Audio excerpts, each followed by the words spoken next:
Hi there, my name is Charlie DeSchulo, and today I'm with Lib. How you doing today, man? Doing great, man. I'm excited for tonight, man. Hey, can you talk about tonight, I guess? So, alright, let me just introduce myself. So my name is Lib. I'm an artist and producer from Lynn, Mass. I work at the Goodhouse Studio in Malden, and in the same studio I'm having a release party for my tape Bermuda coming out on this Wednesday, August 10th. And we're here to talk about everything. Let's go. That's awesome. Let's start out with that tape. So can you just talk about your tape a little bit? Man, so alright, it's gonna be a lengthy response, but I'll keep it as straightforward as possible. Basically, when COVID happened, I was living in this one spot that wasn't the best to record in, but I was still making music, whatever. And I was already producing and mixing and all that at this point, doing my own stuff. And then when COVID happened, the PUA unemployment thing came in. I took advantage of that because something happened where I ended up getting laid off before COVID, but timing just, it worked in my favor. And you know, I got the PUA, and then I put it towards getting a studio for my new place I moved into with my mother. And I basically just learned how to mix in that, like, professionally. And that's before I even met Juice or Nico to get me this job at the studio. So I was just like learning off of Twitch streams when engineers would stream their stuff to get nonprofit because of the COVID thing, missing their business out. YouTube videos with my best friend. I was just looking up like how to compress, how to EQ. Like, I didn't know how to, but I wanted to like go next level. So in the process, one night I was just thinking about like a new idea for a project. And I know that like as an artist starting out, like you don't want to make a whole project because you want to, you know, get more known off of videos and singles. I know that now, but at the time I was just being creative and not caring about that. And I just like was writing my notes down about this idea, and it just ended up coming to this point where it's Bermuda. And the idea of the project, you know, Bermuda, it has this legend about the Bermuda Triangle where like people or things, planes, like go into it and don't come back. Like, so Bermuda is also an island, and I feel like I have a personal connection to like tropical places. Like I went to Florida, and I felt like I was home. Like it's palm trees, water, bright colors. That's me. So I was like, okay, this project will sound like that.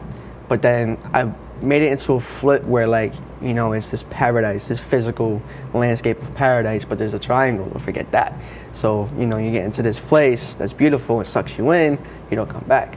So then the whole thing flips into like, you know, a physical paradise, going into more of a manner of a mental paradise. So it's like wherever you're at, you got to be in peace and at peace with yourself. You know what I'm saying? Like no matter if you got money, you don't got money. If you got friends, don't got friends. You got to be good with your own being, and that's the real idea of it. And there's whole different like paths the project sonically takes, because I want it to sound like a soundtrack, but like still tell my story as a lyricist. Like, you know, like I produce everything on my own, and the writing, like everything about it is done by me solely in that room I got the studio in. So yeah, man, I just... So you recorded all of this during like 2020, during the pandemic? Okay, yeah, I was gonna just be like, you know, I'm gonna scrap it because it's old and like I could do better, but I'm just like, you know what? It sounds good for what it is right now. And I've been putting out singles from this thing for a year. I put out 4 singles. The first one was Wavy, I dropped it a year ago. From the Islands came out in October. Show and Tell came out in April, and Solar came out last month. So 4 singles right there to perform for people. People love them when they hear them live, and you know, I show them in the car or whatever. So tonight's the night where I just let the whole thing go. You know, it's been a secret for 2 years, and now it's the time. That's awesome, man. That's awesome. Thank so you. You said that you did this in 2020. So have you been working on like an album now, or are you working on singles, or just improving this album? What I've shifted from is just like, the thing about being an independent artist and you're not signed, you don't have a team, and can't really afford the best resources, you gotta learn things on your own. And me having like a knack for that, when I learned how to mix and produce on my own, I was just like, I'm really gonna lock in on how, like, not getting trained on how to brand, but just taking knowledge from whatever I can to learn how to brand properly. So I went into that mode, and like now, you know, I'm putting that into my sales tactics to get my producing game clientele up. So like it's just all coming into one thing. But also like in terms of just the music on its own, from my music, not everybody else's, is like all that knowledge I put into realizing, you know what, I'm gonna take everything I've learned and put it all into one song at a time. So I've made a couple of songs, and one is mastered, one's about to be mastered. I'm working on another one, like nice. And I have tons of demos. Like what I'll do sometimes, this is a little secret, I don't even care about the spelling. Like I'll go on YouTube and find YouTube beats and just rap over them. But like I won't ever drop it because I don't believe in like putting out YouTube beats. If you do that, like it's your dang cool, but like I'm just focused on having everything that I put out be made by me. It's you want to just like continue to like work on your craft. Yeah, like and just have everything, like they don't gotta question who made it. Like Lil made the beat, he mixed it, like that's all Lil. Like that's a big thing of mine. So, you know, I'll just practice freestyling or like make a whole song with a YouTube beat and just like take some lyrics and rewrite them, put them to a new beat. But I have my weird processes, but the main idea is just, focusing on one thing at a time rather than like, oh, here's 20 songs when nobody really knows me too much, you know what I'm saying? No, I feel you, man. So you said that you produce, you engineer, and you also write and rap. So yeah, you are And sing a little bit. and sing. Okay. Okay. Like give you awesome. Yeah. So which one are you like mostly focused on at like right now? Because I know like it's hard to wear that many hats. In the present, it's a balance between both because my job is engineering people and I sell beats on the side too.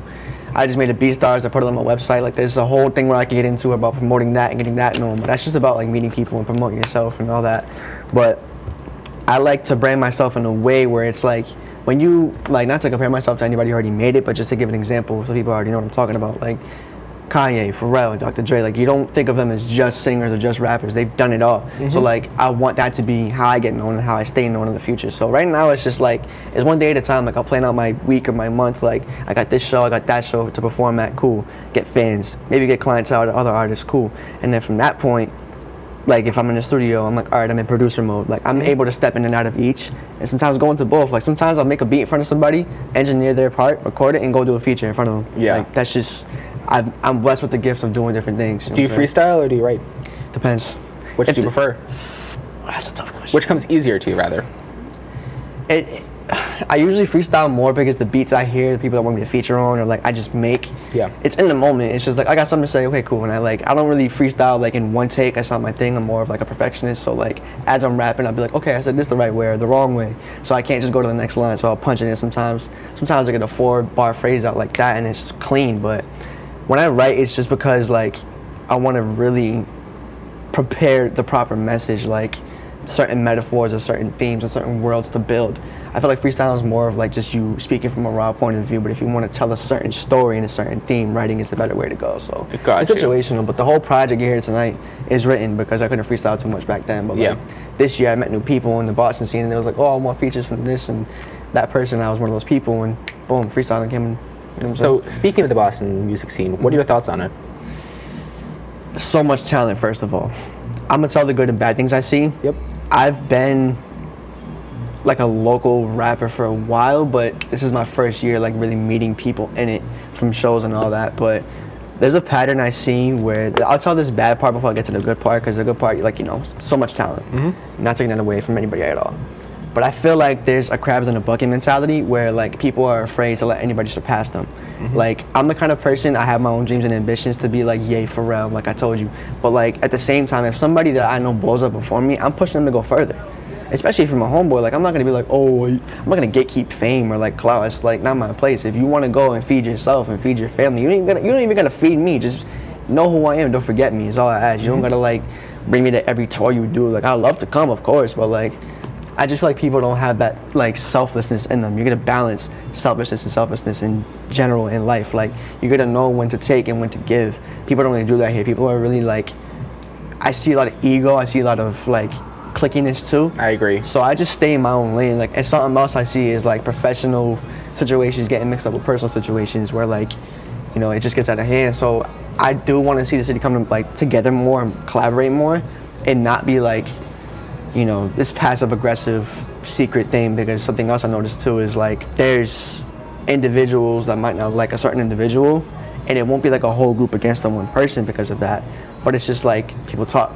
People here, and they're like, oh, I'm gonna move this way because of it, and it's just secret animosity comes about. So what I've learned, yeah, man. So I'm just like, in my head, I'm like, all right, how do any of us want to make and expect to be professional artists and big and lovable and admired with that mentality? It doesn't make any sense. No. So I just learned after a while, like, I'm from Lynn, so I've seen it in Lynn, I've seen it in Malden, I've seen it in Boston, Somerville. Like I've been to each place and seen it in different like situations, studio sessions, or just chilling with the gang or concerts. Like I've seen it, so I'm like, all right, nothing I can do about it will change it, and I won't do anything about it. So I'm like, all right, I'm gonna just focus on where the love is at. Something that I've noticed is the crowd that you're hanging around, or the crowd that you're working with, the Hustle Killer, is honestly incredibly welcoming, so loving, open, incredibly loving. Yeah, exactly. So how did you even meet Nico? Saif. Okay. I knew in high school, but really? it was different crowds. Like I had different friend groups each year. Me and him were different crowds, but like as time passed and I was rapping, but I wasn't like in the scene like I am now. I think in 2020 he just hit me up like, oh, I'm rapping now, I've always liked your music, so I want to hear your opinion on this. And then we went back and forth about each other's music and all that. And then he wanted to know an engineer that I knew. I didn't engineer for other people at the time, just myself, because I wasn't professional yet. But so I put him under somebody, and that became a thing. And me, him, and With Shitty Just became really close off of that. And then one day I was just vocal, bro, because the PUA stuff I had was running out. COVID was like, losing its power. So I was like, all right, I have to get a job. But I want to do something I love, because, bro, I've had so many jobs that I hated. Bro, I feel that, like, man. I worked retail. Oh, it's the worst. Retail was definitely the worst. Retail and restaurants. Yep. Yeah, exactly. Yep. I had like 5 or 6 jobs from like the age of 17 to 19, bro. Like, yeah, it's not fun. I can tell you, like, and I made so much bread, but it went nowhere. Like, bills and this and that. I'm like, all right, I did all that work for what? So I was like, you know what? I'm gonna take a different risk now that I'm young. Like, my belief is when you're young, take all the risks you can. Like, you got no kids, no mortgage, go full force with what you want to do, like anything you want to do in life. So what I ended up doing is telling Siphon Just, like, yo, I would love to engineer for a job, because I'm already learning on my own, and I can like learn more and give more to people. So then Siph was like, all right, bet. And then I guess Siph knew Nico from his childhood. He was like, yeah, I know this guy from my childhood, and then he brought me to the studio, and I laid down a feature for the first time here, and this is my first like studio I ever been in. Oh, so, wow, like, besides okay. like a home studio, so I was just like, all right, cool, I'm gonna just rap, whatever. And yo, when I got into that booth, bro, it looked so different from what I'm used to. My heart was pounding, pounding. I was like, the nerves. yo. So then I just went on the mic and did my thing after writing, and I did it in one take. And if y'all ever heard the song Greenlight by Nico Hustle featuring me, Siphon Just, that was the verse I'm talking about. Wow. And when I heard that engineering, without the mixing even being done, I heard how well the template was set when Juice Money was recording us.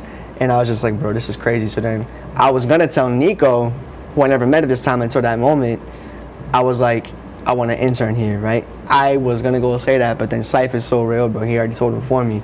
So then it got locked in. I came here for a month or two straight, and then ended up getting a job. So that's awesome, man. Nico helped me down in so many ways. He got me so many shows, and he's helping me like host his event tonight at this spot. This is his spot. You know what I'm saying? So that's my guy for real. Nico was like such a nice and caring guy. Like, he's helped me a lot, get like connections, and of course, I mean, I wouldn't have met you through him unless it was through him. Right, but so you're like very in tune to music. So how did you get into like music like this? Ready? My mother told me, all right, so before I was even in the womb, like it's deep, bro. Like, it goes deep. It's in my family roots. And before I was even a thing, like, my father's a drummer, my guitarist Michael is, fun fact, my name is Jared Michael. First name is Jared and Michael, back to back. And Jared's my dad's name, drummer. My uncle, my mother's brother, is a guitarist. My first instruments were drums and guitar. Okay. One after the other. And the guitar I was like crazy good at, but drums, I got it, man. It's when my beats smack, just because I know how to use drums. But my mother told me that in the rehearsals, because they were best friends, that's how my dad met my mom. She would go to the rehearsals, and when the music was playing, I was in the moving in the womb, literally just active. Wow. Music would stop, I would go to sleep. Wow. So okay. It's just in me. My aunts on my dad's side sing so it's in my veins, man. Like I even as a kid, I didn't like play sports, that. I was more so into music. Yeah, like that's awesome, man. So I heard a rumor that you actually played in your dad's band once. Are you Nardwar? I pull that on you. I know, right? That's true. So I'm actually mind blown.